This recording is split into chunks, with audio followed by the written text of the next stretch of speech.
Greetings friends, and welcome to Your Weekly Random. Sir Random here with another video for your enjoyment. Today I would like to introduce a new style of video for Your Weekly Random. I have been having a crazy bad craving for some Dungeons and Dragons. So to kill my itch, I would like to share some stories from my homebrew world. Today I'll be sharing some general information about the world itself to build an understanding for future segments of these storytelling videos. I am picking up this story 30 years after the last time I actually played with a group, and making everything that had happened canon. The world we're about to jump into is known as Hunarub. Hunarub is a planet with 3 major continents and many small islands scattered throughout the world. The largest continent is going to be Azumel, a beautiful forest-scape sectioned off by mountains and water. In Azumel, there are 4 holds: the Gilby Hills, the Eastern Forest, previously known as the Haunted Forest, Ubenwald, and the Vale. We're not going to talk much about the Vale today. There's not much there currently, other than evil creatures and hermits. The Gilby Hills, however, is the largest hold in Azumel, and is known for being the safest place above ground. Valenwood is the capital of the Gilby Hills. It is also the largest city above ground. Valenwood is home to anyone with pure heart.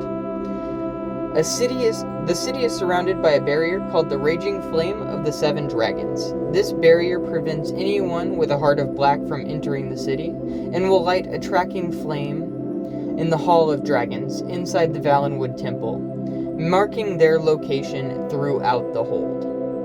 Dragons are more than just protectors in this city, however. They can perform many jobs and enjoy working and adding to their hoards. Some work in forges, bakeries, meatpacking plants, and some work with the council themselves. The Gilby Hills is governed by an elder council. Each city has its own elder who speaks for its people. They are an elected position, and they host new elections every 2 years. Valenwood has an elder and a high elder. The high elder is the leader of the entire hold, and speaks for the council.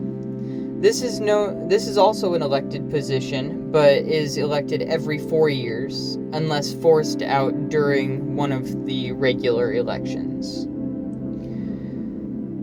In east of the Gilby Hills, there is a peninsula blocked off on 3 sides by water and 1 side by mountain. The East Forest is this peninsula.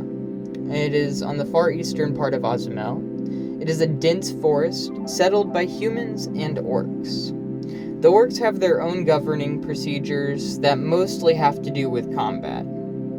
The humans, however, prefer a kingdom, and the only kingdom currently in Azumel. The capital city is Ivanrund, the largest castle city in Azumel currently standing.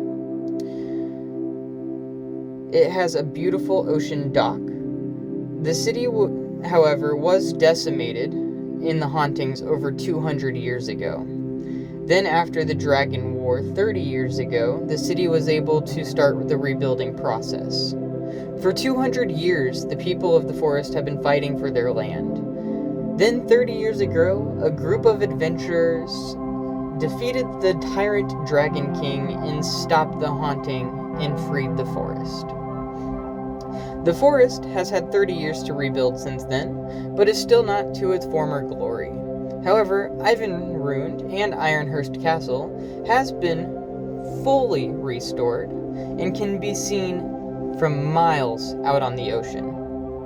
The orc strongholds, staying small and don't really want to grow any more than they already are.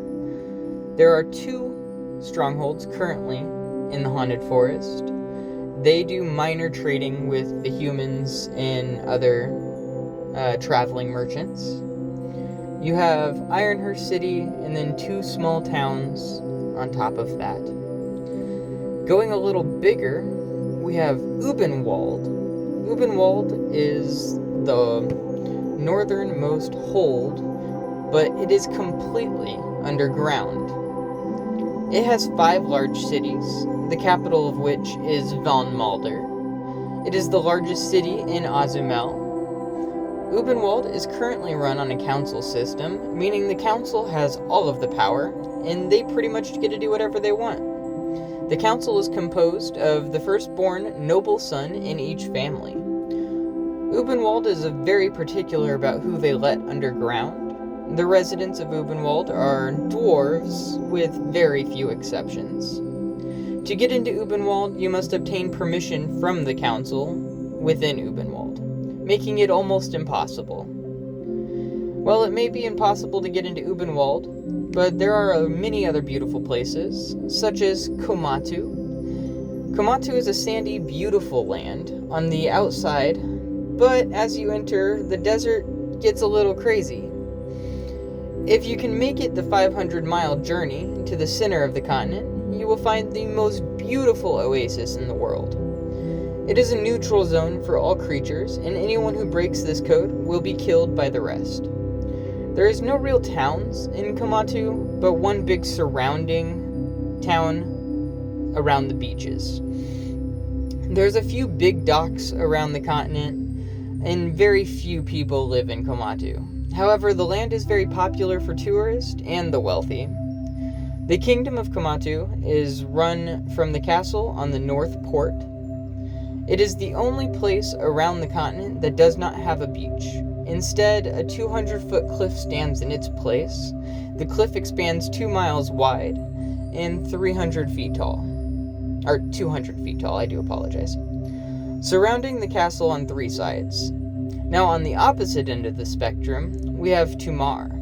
Tumar is the smallest continent in Hunarub. However, it was the first place settled. One large city in Tumar is the only large city in Tumar is Tamara.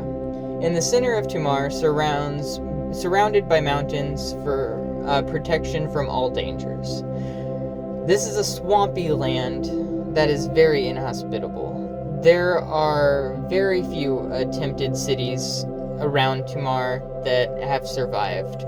The only one currently there is the Port City effort.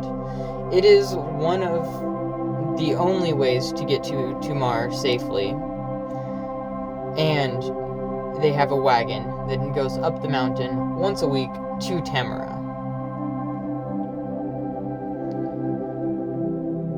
Well, friends, I hope you enjoyed this little piece of lore from my mind.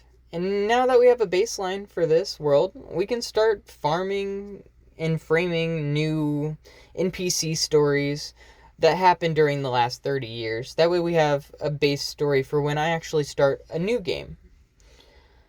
I really hope you enjoyed this story. Please like and comment and subscribe for more content. Please follow my social media links in the description, and as always, have a wonderful day.